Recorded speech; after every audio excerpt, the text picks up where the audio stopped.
കഴിഞ്ഞ ദിവസം സമൂഹമാധ്യമങ്ങളിൽ പ്രചരിച്ച ഒരു കുറിപ്പാണിത്.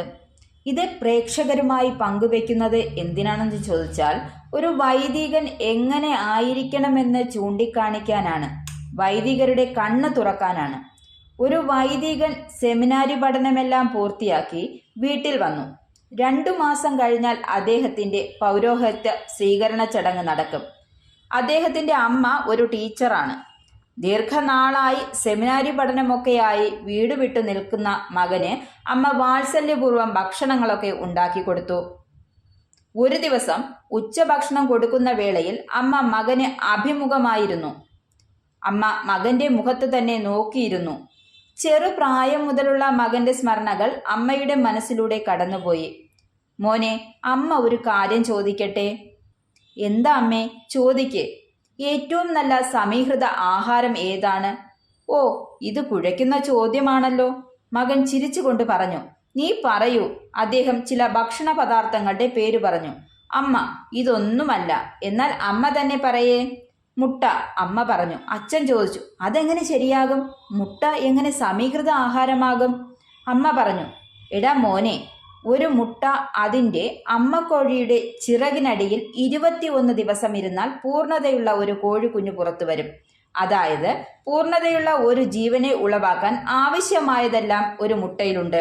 മകൻ ചിരിച്ചുകൊണ്ട് ചോദിച്ചു, ഇതിപ്പോൾ എന്നോട് പറയുന്നത് എന്തിനാണമ്മേ? അമ്മ തുടർന്നു, 2 മാസം കൂടി കഴിയുമ്പോൾ നീ ഒരു വൈദികനാകും. ലോകം മുഴുവൻ ഉളവാക്കിയ ജീവന്റെ ഉറവിടമായ ക്രിസ്തു നിന്നിൽ വസിക്കുകയാണ്. നീ ആശീർവദിക്കുന്ന കുർബാന അനേകർക്ക് ജീവനെ പകരും. നീ ആശീർവദിക്കുന്ന വിവാഹം, കുടുംബം, വീട് എല്ലാം അനുഗ്രഹിക്കപ്പെടും. അച്ഛന് സന്തോഷവും അഭിമാനവും തോന്നി. അമ്മയെ കെട്ടിപ്പിടിച്ച് ഒരു ഉമ്മ കൊടുക്കാൻ അദ്ദേഹത്തിന് തോന്നി.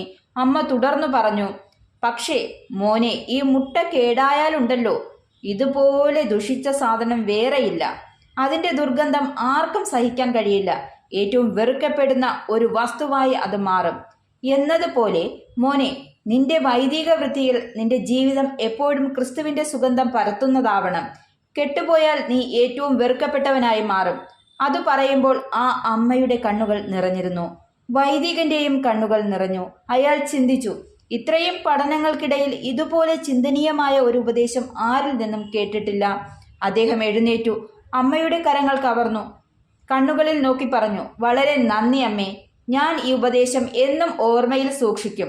എൻ്റെ ജീവിതം കറപുരളാതെ ഞാൻ സൂക്ഷിക്കും. അമ്മ എന്നെ പ്രാർത്ഥനയിൽ തുണയ്ക്കണമല്ലോ.